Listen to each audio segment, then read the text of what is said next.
Sa nakaraang video ay natapos tayo na kung saan ay nagawang makarating ng dalawang master ng Supreme Saber of Six Martial Arts Sect ang pintuan ng nakatagong kayamanan sa loob ng Imperial Tomb ng Imperial Palace. Nang makapasok ang dalawa ay may napansin naman ang isa dito, dahil mayroong malakas na apoy sa gitna ng katubigan, ngunit kung titignan ng malapitan, ay isa itong malaking bato na nagliliyab sa gitna ng tubig, at ito ang dahilan kung bakit matindi ang init na nararamdaman niya nang patungo sila sa lugar na ito. Nang bigla naman na may nagsalita at nagsabi na kung anong lakas ng loob ng mga ito na manghimasok sa kanyang lugar, sa isip naman ng isang master na kung ano naman kaya itong malahalimaw na boses na kanilang naririnig at saan naman kaya ito nanggagaling, bukod pa doon ay hindi nito magawa na mapakiramdaman ang presensya nito dahil sa kakaibang enerhiya na nanggagaling sa apoy na ito. Nang nagsalita naman at nagtanong ang Bloodblade Master na kung siya ba ay ang Last Guardian. Sa isip naman ng Last Guardian na ang boses na iyon ay sigurado siya na boses ng isang babae. Kaya naman ay sabi nito na napaka-aruganti ng babaeng ito.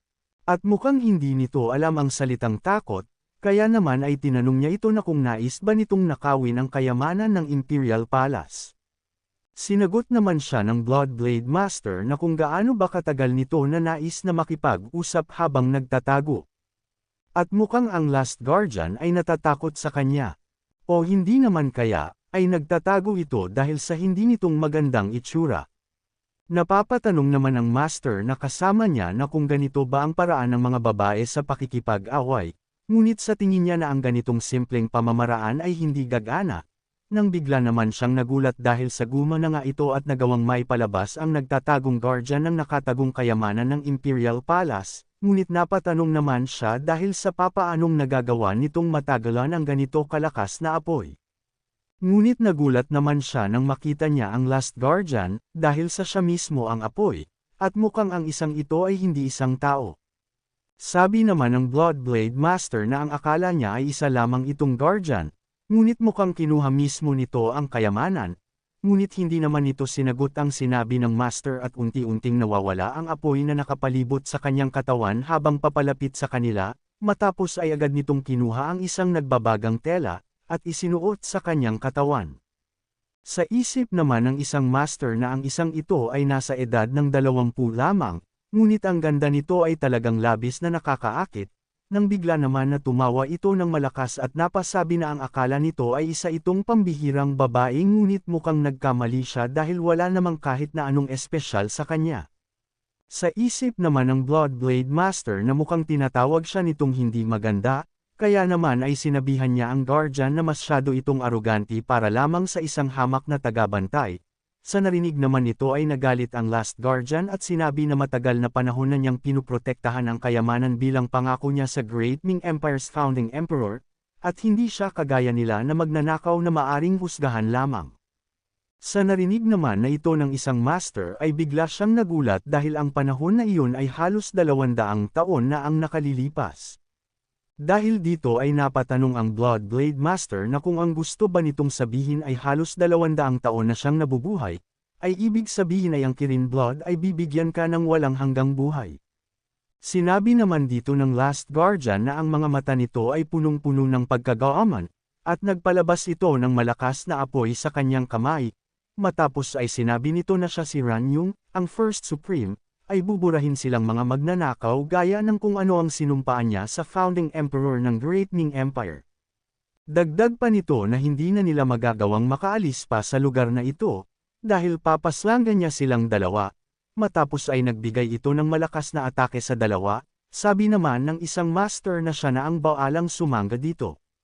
Ngunit nang matagumpay naman niyang matapatan ang atakeng ito ng Last Guardian, ay bigla naman siyang nagulat dahil sa ang kanyang sandata ay bigla na lang na nagliyab. Kaya naman ay agad niyang itinapon ito, ngunit nagtataka naman siya dahil sa ang apoy ay kumapit na sa kanyang braso. Kaya naman sa tinding sakit na nararanasan nito dahil sa unti-unting tinutunaw ng apoy ang braso nito ay hindi niya mapigil ang mapasigaw.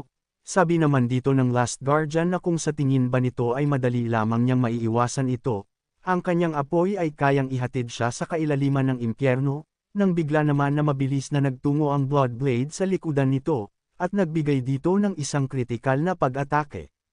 Sa nangyari ay napalayo naman ito sa kanya. Sabi naman dito ng Bloodblade Master na ang akala niya ay nahiwa na nito ang kanyang lalamunan, ngunit nagawa pa din na makaalis nito kahit nasa kaunting segundo na lamang. Napapangiti naman dito ang Last Guardian dahil sa ang babaeng ito ay nagtataglay ng angking bilis. Nais niya sanang sunugin ang dalawang ito ng buhay, ngunit ang nangyari ay siya pa ang nangailangan na umiwas sa kanilang pag-atake. Sinabihan naman siya ng Bloodblade Master na hindi na din masama ang kakayahan nito. Sinagot naman siya ng Last Guardian na nagawa nitong maiwasan ang kanyang ultimate attack, at halos 20 taon na din ang nakakalipas mula nang may makaharap siya na malakas na makakalaban. Inutusan naman nito ang kanyang kasama na kailangan na muna nitong ipaikot ang kanyang chi sa kanyang katawan upang magawang makapagpagaling at siya na ang bahala sa Last Guardian, na agad naman na sinang-ayunan nito. Sa isip naman niya na halos muntikan na siyang mapaslang ng babaeng ito gamit lamang ang kanyang apoy, at hindi niya inaakala na may katulad pa ang Bloodblade Master sa pagiging halimaw na babae nito, at labis siyang nabigla sa nangyari, ngunit nang nag-umpisa na itong mag-meditate, ay bigla naman na nawasak ang sahig sa itaas na palapag sa mismong kinaroroonan nito.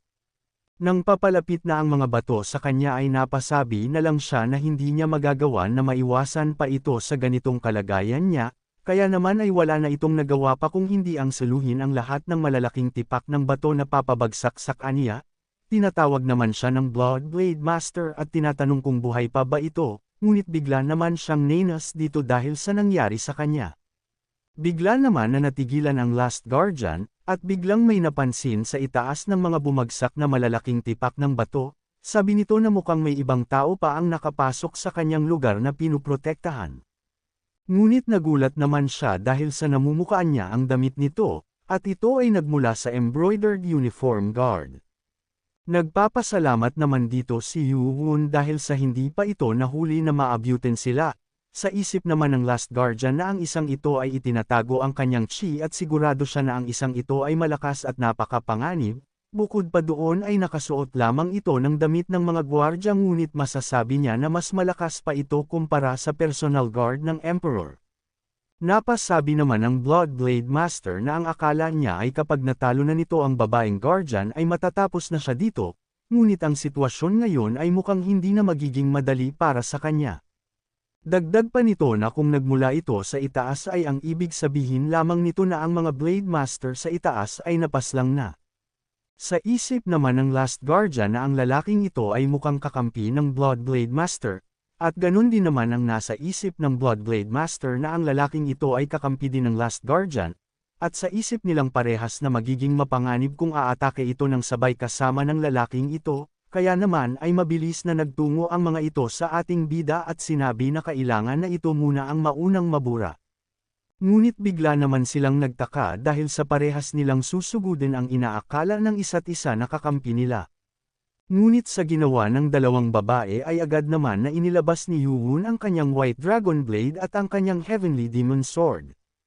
Sa nakita naman na White Blade ng Last Guardian ay nagtataka siya at nakakaramdam ng kakaibang enerhiya na nakabalot dito. Nang makita naman ng Bloodblade Master ang Black Sword ng ating bida, ay napapatanong naman siya na kung saan naman nito nakuha ang ganong espada. Mabilis naman na nagtama ang mga atake ng dalawa at sa ating bida. Sa nangyayari ay nahihirapan naman sa ating bida ang Last Guardian at napapasabi na nagagawa nitong mapawalang bisa ang mga apoy na kanyang ipinapang-atake dito, at hindi lamang iyon dahil sa alam din nito ang kahinaan ng kanyang atake. Sa isip naman ng Bloodblade Master na tuloy-tuloy nitong nagagamit ang dalawang sandata at ang dalawang magkaibang mga techniques at hindi niya maiwasan na mamangha dito.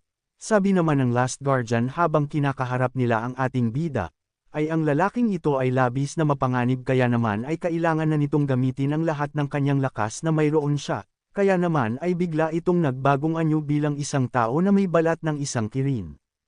Matapos ay agad itong umatake ng malakas na apoy kay Yu-Woon, sa isip naman ng ating bida na ang babaeng ito ay nagawang mapainitan ang cold chi na mayroon ang kanyang White Dragon Blade, at ang ganitong klase ng init ay hindi maihahambing sa kung ano ang ginagamit niya kanina. Sabi naman dito ng Last Guardian na siya na nagtataglay ng cold chi. ay subukan na sanggahin ang kanyang gagawin, kaya naman ay habang nakikipagsabayan ang ating bida ay may mga apoy naman na namumuo sa itaas nila. Mabilis naman na napansin ito ng ating bida, na maya-maya pa ay matagumpay naman na tumama kay Yuun ang atake ng Last Guardian at ito ay ang 12 Eternal Flame Technique. Sabi naman dito ng Blood Blade Master na ito na ang kanyang pagkakataon, at agad din naman na sinabayan ang malakas na apoy ng Last Guardian gamit ang kanyang Supreme Saber Divine Martial Arts, 5th Technique, Ultimate Delightful Murder Blade, at nang matapos na isinagawa ay sinabi nito sa ating bida na ito na ang kanyang katapusan. Sa nangyari ay nagkaroon naman ng malakas na pagsabog dahil sa dalawang malakas na teknik na matagumpay na tumama kay Yuun.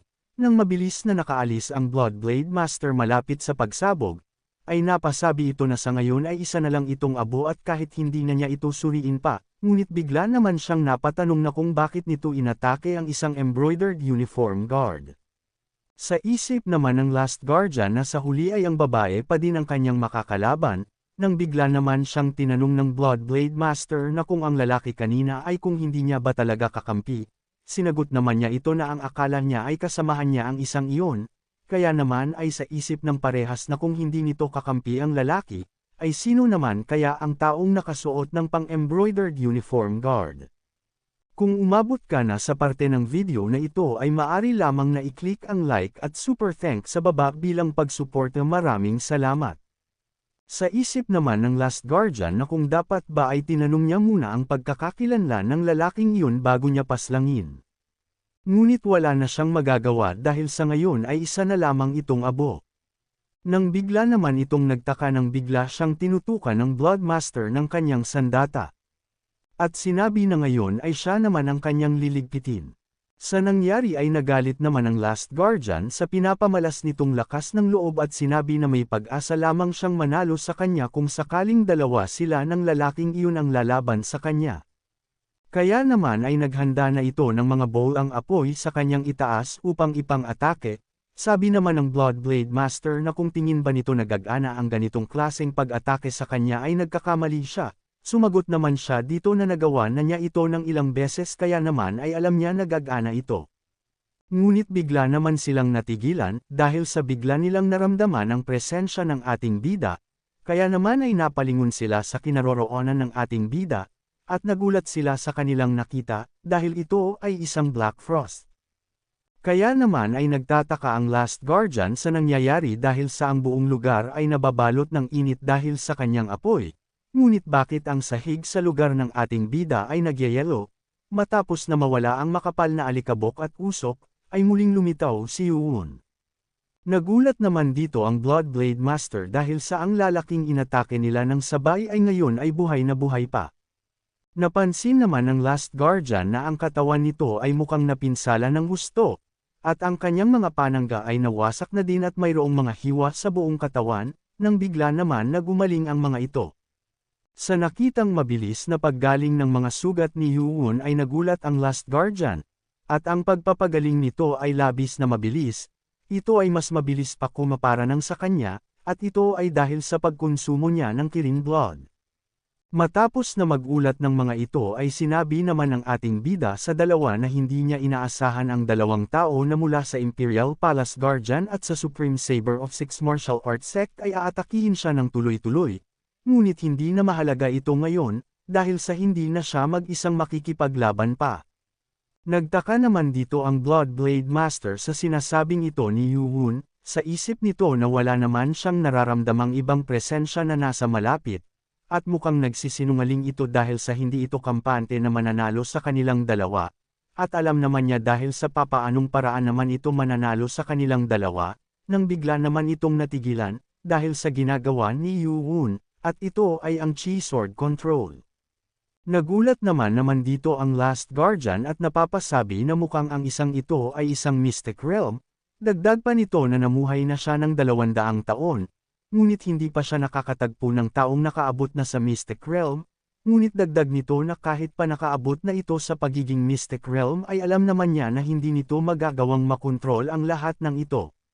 Sa isip naman ng Bloodblade Master na walang dahilan upang tumayo lamang siya dito at kailangan na niyang mag-isip ng matalino sa oras na ito, at kahit na ang Chi Blade Master ng kanilang Supreme Saber of Six Martial Arts Sect na maalam pagdating sa Energy Arts, ay hindi nakakayanan ang pag-control sa higit pa sa 7 mga sandata gamit ang Chi Sword Control.